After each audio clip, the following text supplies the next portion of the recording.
What's up, YouTube? Back again with another accessory review. So I just picked up this accessory here. I'm gonna go ahead and install it, give my thoughts on it. If you're interested in it, I'll leave a link to it in the description. So as you know, the R1S doesn't come with any rear cover or privacy screen in the back. The windows are tinted, but you can see in, so if someone were to look in, they could see right down into what you have in your trunk. So if you're someone who likes a little bit more privacy or keep things in the trunk that you don't want people to be enticed by, I've got a screen here today that is an aftermarket alternative to the one that Rivian offers that I would say is slightly overpriced. But again, they do position themselves as a premium brand, so it's right in line with their normal pricing structure. The one that we have today is from BestEVMod. Again, they are a brand that I've used multiple different products from, including that trunk mat that you see there. Just like the official Rivian one, plus many other brands, typical brands for this type of product. You can see there's spring loaded on each side on these square ends. In the vehicle, there are two mounting spots right here if you have the third row up, and there if you have the third row down. So we'll go ahead and start with the third row down, which can be slightly awkward to install, but typically you install it once and it's there. But you do have to climb inside the vehicle in order to reach this location. Alright, so what we're going to do here, I'm going to go ahead, line that first side up, crawl on in here, line that back up,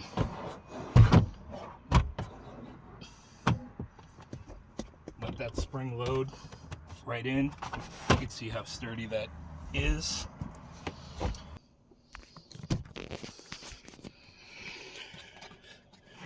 So you can see, pulls right out, fits directly in to the OEM locations where the Rivian ones would go as well. The only issue I have is that this piece, this flap, is a little on the short side. So you can see I've got a full, I don't know, call that what, 6 inches of space. So if you close the rear,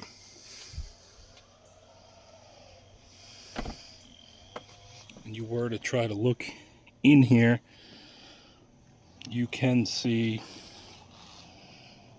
a little bit of space. There we go. You can see a little bit in there, and if you come around to the side, decent coverage from the side at least. So you get some decent coverage from the side. It's hard to see with the reflection, but from my side looking in, I can just see that there's a cover there. So if you do keep the third rows up, again, same idea. We're just going to put it right here. So here's how it looks in that third row location. One thing, it does help with the seatbelt from falling behind, because no one ever puts their seatbelt into that little seatbelt holder there. So it at least holds it in place, so it's a little bit easier for people to reach the seatbelt if they need to.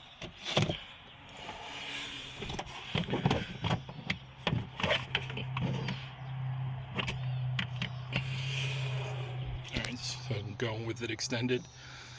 You can see it right there.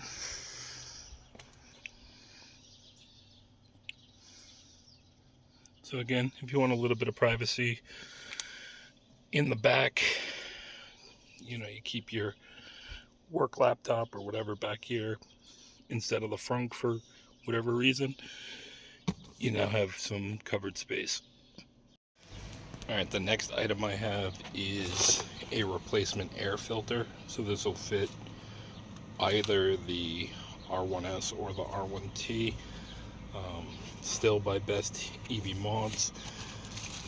You can see this one, it says airflow that way. It's got a charcoal side, so there's granular activated carbon on this side. GAC usually will help with odor for the most part, so the filter sheet will catch any of the debris, and the carbon will help with the odor coming in from the outside. The air filter is not located in the most convenient places. It's behind this piece here, so we're going to go ahead and pull that off nice and easily and do the quick install. Alright, we'll start on this side. Just reach underneath, give it a good little pop. Again, going nice and easy, making sure you're not breaking any of the plastic clips. We'll come around to do that on the side as well. Quick little pop, pop, there you go. Came out pretty easy. As you can see, this piece is almost rubberized. Now your air filter is right down in there. This vehicle only has about less than 3,000 miles on it, so this should be pretty clean. You pop this clip that pulls the draw out. Now you can see here that the airflow label on here is showing it flowing in towards the cabin, whereas the airflow label on here is showing it in the up position. So here it is, fully removed from the cabin. This was the front part facing out. This was the part facing towards the cabin.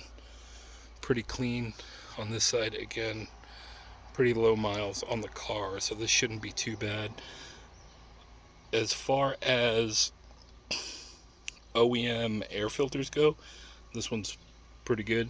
It's got some nice tight pleats in there. It's got some weight to it. So I'm actually impressed with the OEM one, and then we'll go ahead and put in the new one. For any of those that are just curious as to what back here looks like, you've got your high voltage disconnect for the firefighters.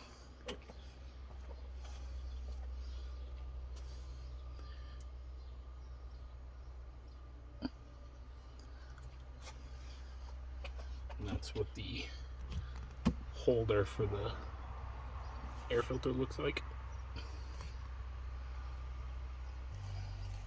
So as you see, this would just slide right in to the same location. Walk it in, keep it in the groove, so you can see, and that just clips right back into place.